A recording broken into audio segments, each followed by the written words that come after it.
Hey, good morning, guys. Chaz here with the morning review. So at 3 o'clock in the morning, 3:30, whatever it freaking was, I woke up out of my sleep and I was like, oh shit, I gotta watch WandaVision before everybody else. So, because I hate spoilers, man, I hate it. But WandaVision, holy mackerel, man. This story just keeps getting more confusing. As a comic book fan, I really and truly believe that Wanda is getting controlled by somebody. If it's Mephisto, then that makes sense. But it could also be Wanda bugging out and doing this to herself. And maybe she does have a split personality. Which could be the case too. But like I said, it's just throwing us misdirections all the time. And you can never tell what's really going on. A lot of reveals happen in this episode. You know, they open up with spoilers. I'm actually going to keep the spoilers to a minimum.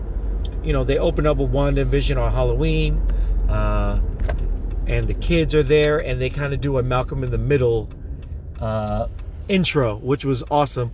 But I was kind of confused because I think the episode's supposed to be in the 80s, right? Or am I mistaken? It's supposed to be 90s now. Maybe it is 90s. But, I don't know. I thought it was in the 80s, but it just seems that there was a Malcolm in the Middle intro. Malcolm in the Middle was a 90s-based show, which was, I loved it. So this episode really unfolds a little bit. Not too much. I think it was a little too short, to be honest with you, but it unfolds, you know, with them on Halloween. Vision just seems like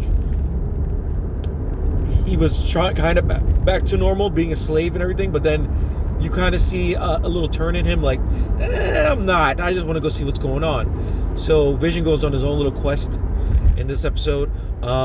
Pietro and Wanda take the kids out for trick-or-treating, and a whole thing ensues. You know, you see Pietro use his powers and stuff, running around, doing crazy stuff, and you're like, oh, okay. He's Uncle Pietro, you know, he's actually him. But he does a lot of talking in this episode, and a lot of things you got to listen to. There was another one of those creepy commercials as well, which was awesome. I'm not going to spoiler that, but I really think that really hints at what's going on in the situation. That's why I think Mephisto is part of this. I'm not saying it is, but it could be. Also, I really believe that the kids are really playing a bigger part than anything. You'll see that too. I don't want to spoil the whole episode, but also we also got a more in-depth look into the leader of S.W.O.R.D. He's making himself look like he's hiding something, and this episode really pushes that in your face. Like, yeah, there's something up with him, and I really believe there's some big thing that's gonna happen. Monica Rambeau and the other two get some crazy shit happen to them, and I wasn't cool with that. You know, they kind of just get shunned away, and it's, you know, that's why I knew that something's up with him. But then they go into files and stuff, and you'll see stuff happens there. But all in all, this episode in general was just eye-opening, and I wish there was more. Like, 30 minutes is not enough. Like, it should have did a 40 minutes episode. I think we got 3 more left, guys. 3 more. And apparently they're supposed to be maybe hour-long episodes. So hopefully that's the case, and we get more of a show, because this was really, really too short. Something else crazy I'd say happens at the end, but I'm like, oh, that's also playing into the factor where I think maybe Wanda's just losing her damn mind. Yeah, it was a lot, and man, I wish I could talk spoilers. You know what? I'm gonna talk spoilers right now. So guys, listen. Spoilers is coming up right now. Spoilers 3, 2, and 1. Okay, so I honestly think that Quicksilver is from a different universe where he died because or he's from the X-Men universe, because we never figure out how he died in the X-Men universe. Why is he Why he's not in the later movies? If you're thinking about the canon. So if he pretty much goes, oh, I got shot, and then I heard your voice, and I ran to you. So I think that this is playing into Mephisto era. I think he died in the X-Men universe. So his soul went down to hell or wherever, and Mephisto snatched his soul and threw him to go help Wanda. Or Wanda snatched him out of his universe right when he died. And she's using some type of magic to resurrect the dead. Because remember, a couple episodes back, they were saying, oh, she can't resurrect the dead, but it seems like she can. It seems like she can, because she's bringing back people that are dead. Vision and now Quicksilver. I don't know, man. And they both have those scary scenes of showing what they actually look like dead. So I guess he wasn't fast enough for that. He didn't see that coming. But his shots look kind of similar to what happened to Aaron Taylor Johnson's Quicksilver.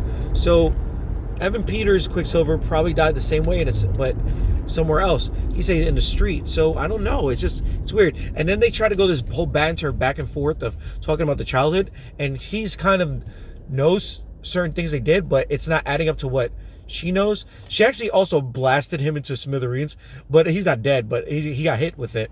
I'm guessing that whole thing is going to play in, guys, because in X-Men, if you're a sibling, you can't hurt the other sibling with powers. You can push them around and stuff, but the powers don't work on each other. So I'm guessing she blasted Quicksilver and it didn't hurt him, it just pushed him. So that's cool and everything. Billy and Tommy got their powers finally. Their X gene activated in this episode, and they started using their powers. Tommy actually is running around with his uncle, and then he finally starts running around himself, and they're smashing pumpkins and stuff, and they're doing all this crazy stuff. But Wiccan, which is Billy, he uses his powers get activated because of high stress. He hears his dad Vision dying, because Vision actually goes on an investigation and he finds his way out. But right before that, he sees Agatha, and he's like, what are you doing here? She's like, oh, she tells him, aren't you an Avenger and everything? I still think she's playing him, and I still think she's playing everybody.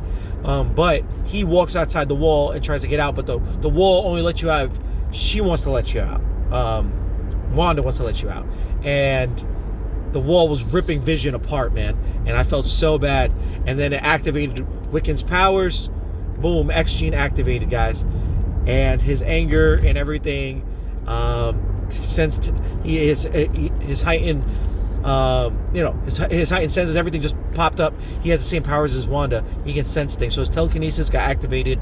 I don't know if his reality distorting ability is going to activate his black magic or red magic in this thing. And so Wanda went and got stressed out, and it was like she became evil Wanda, expanded, started absorbing all the people, and Dorsey got expanded upon, and got everybody except for the evil bad guy from the evil boss from Sword, and Monica Rambeau and Jimmy Woo, which they were both on a mission to go meet up with the person where we're going to find out who they're meeting up with, which could be Reed Richards or Sue Storm or Monica Rambeau's Sword Skrull girlfriend, the girl from the little girl from Miss Marvel, Captain Marvel 1. Anyway, guys, let me know what you guys thought about this episode. Am I missing something? I want to do it in depth, because I feel like I have a lot of knowledge, because I read a lot of comics. I've read a lot of comics. I know about the X-Men. I know all this stuff, and I can really try to chime in. I mean, I'm not Eric Voss or anything, but maybe one day I can get to that level. But anyway, guys, please let me know. Like, share, subscribe, share. 1,000 subscribers. Thank you, guys.